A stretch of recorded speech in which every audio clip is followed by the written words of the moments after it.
গীত সংহিতা ৫৭ অধ্যায়।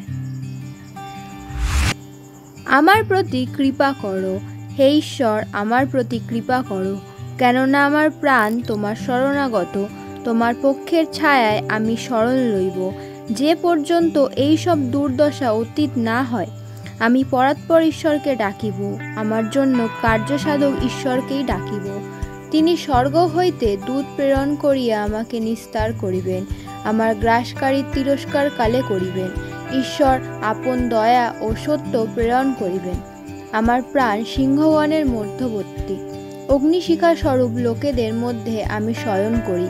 সেই মনুষ্য সন্তানদের দন্তগুলি বর্ষা ও বাণ, তাহাদের জিহ্বা তীক্ষ্ণ খড়গ।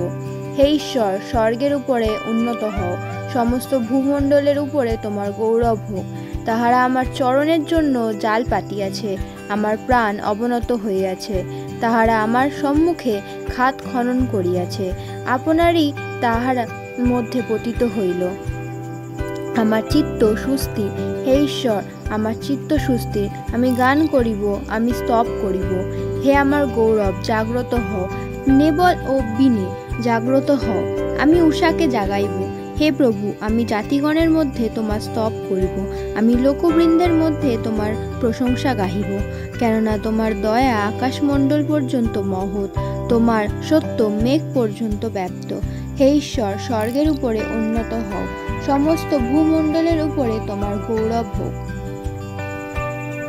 আমেন।